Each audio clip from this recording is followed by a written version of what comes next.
Hey, hi and hello, I'm Mazriel, and welcome to my Magisters Terrace Dungeon Journal. While technically returning from Burning Crusade, Terrace has been completely revamped for Midnight. It features a linear layout, 4 bosses, and a fair amount of unavoidable damage. Have fun, healers. We both know your DPS won't be using defensives.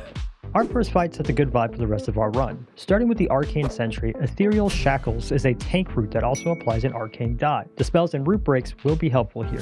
Arcane Beam will channel on a random player that leaves puddles on the ground, so whoever gets targeted by this needs to be on the edge of the room to ensure they're not cutting off the fight area. Crowd Dispersal is a standard AoE and knockback, use personal defenses.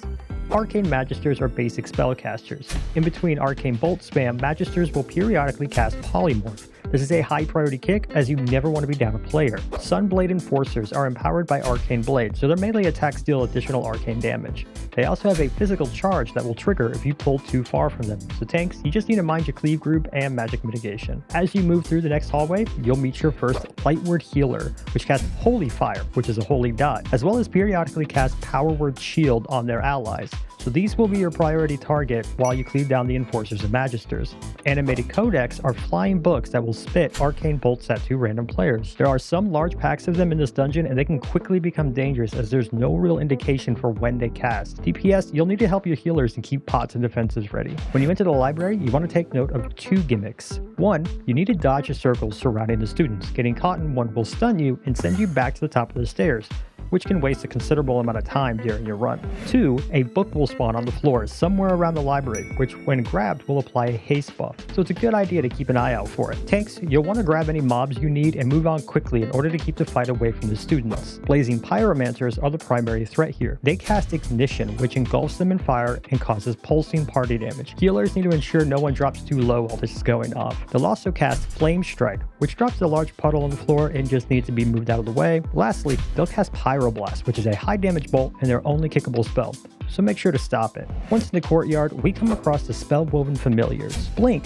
will summon a small circle near a player before teleporting the familiar to it and causing AoE damage to everyone within 60 yards. Moving north, Bright Scale Worms will explode on death, so stagger out your kills. Once you cleared out enough of the trash in the arena, we'll start our first boss fight. Arcanotron Custos is a single target puddle baiting boss. Upon pull, tanks want to immediately get to the edge of the arena and put their back to the wall. Repulsing Slam is an arcane tank buster and knockback. Be in position and prep defensive for this. Arcane Expulsion is an AoE knockback that also drops a large puddle. Keep the boss at the edge of the arena to bait these and keep the area clear for your party. Ethereal Shackles applies arcane shackles to several players, rooting them and dealing periodic damage. The spells are good here, especially for melee trying to stay in range. Refueling Protocol. This is your damage ramp. Energy orbs will spawn in a 360 area around the boss.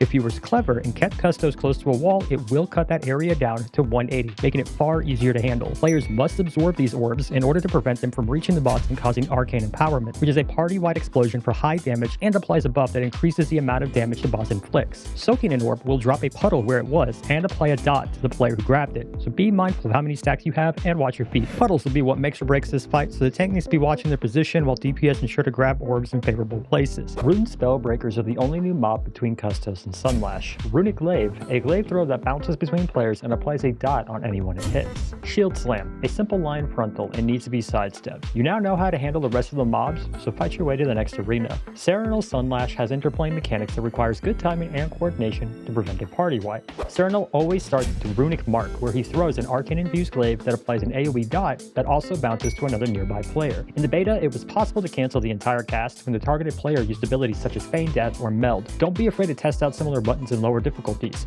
Avoiding this mechanic altogether just makes the rest of the fight significantly easier. Suppression Zone drops a large puddle at Seranel's feet that will damage, silence, and pacify anyone inside of it. You want this to be accessible to the party as it will also purge any magical effects, notably Runic Mark. Null Reaction triggers whenever a player cleanses Runic Mark. Upon removal, the mark damages all players and applies a stacking slow debuff.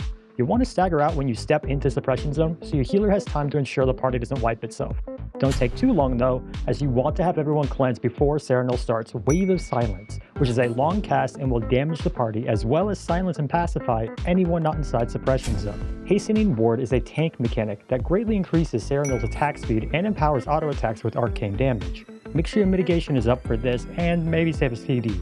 There's a lot of ways this fight can go sideways, but once you know the dance, it's not terribly difficult to get into the rhythm of it. Once defeated, your party will want to charge a rune that'll appear on the floor. This will trigger the Void Invasion. Two things will now happen. One, portals will randomly open throughout the dungeon and spit out a blob of void. Avoid the circles where they land. Two, all of our trash will reset and be swapped with void creatures. Hollow Soul Shredders are assassin mobs that cast Dimensional Shred, which teleports to and damages random players. Unstable Voidlings are simply void versions of the Bright Scale Worms.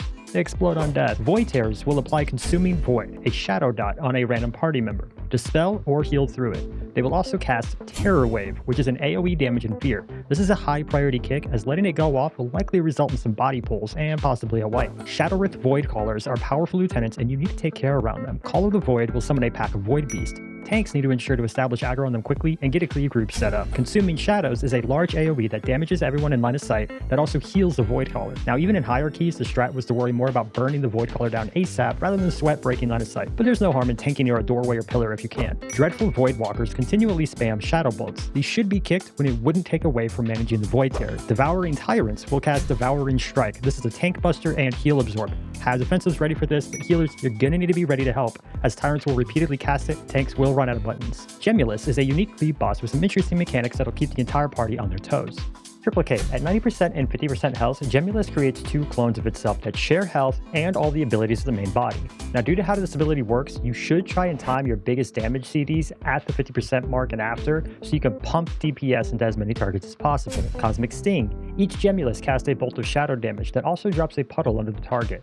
Ideally, you'd be baiting these away from the rest of the party. However, that's not always possible, so tanks need to be mindful about moving Gemellus around so that everybody can stay on top of the boss. Neuralink. Gemellus tethers to a player, gaining an absorb equal to 20% of its max health and causing players to take 20% more damage. Linked players must run to their Gemellus to break the tether and strip the absorb. So find your way to your jellyfish and give it a nice big hug. You need to do this ASAP so it doesn't overlap with Astral Grasp. Each Gemellus channels a shadowy tendril at a player, inflicting high shadow damage every 1 second and pulling the player towards them for 8 seconds, dealing large damage on contact.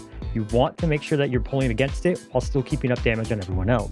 And that's the fight. It can easily get messy towards the end, and there's a constant amount of rot healers will need to be mindful of, but overall, this should be a great boss for DPS that like to see big numbers. Now, there are no new mobs between you and the final boss, so fight your way up the ramps and to the top of the tower. Degentrius is a patchwork bullet hell boss with a fun volleyball mechanic. There's no RP here, but positioning is important, so before you start the fight, have everyone immediately spread out in between each of the 4 statues. Starting with Hulking Fragment, a large circle appears under the tank, and upon impact, the fragment will cause high shadow damage and drop a puddle. A tank should place this at the edge of their assigned quadrant, avoid placing it on an ally. Shortly after the pull, the arena is split into 4 quadrants via Void Torrent. These beams stun and damage anyone who touches them, and this is why pre-positioning is so important. Devouring Entropy applies a shadow dot to the players that expires at a random time. When it falls off, orbs shoot out in all directions from that player. Healers need to track the timers, and targeted DPS should be ready with defensives if needed. Everyone in the party must dodge these orbs. Unstable Void Essence is the volleyball mechanic. An orb targets one quadrant marked by a circle on the ground. A player must stand in that circle to catch it before it hits. When caught, the orb is passed to another quadrant where the next player needs to intercept it. Each time the orb is touched, it applies Devouring Entropy. If it reaches the ground, it deals massive party damage, and it's likely going to wipe any kind of keep. Now, be aware the Tank Buster can overlap with the orb mechanic, so healers should keep externals ready to make sure to help out their tank. And that's the fight. Now, I think it's a great boss with mechanics that helps keep everyone engaged, and I'd love to hear what you guys think down in the comments below.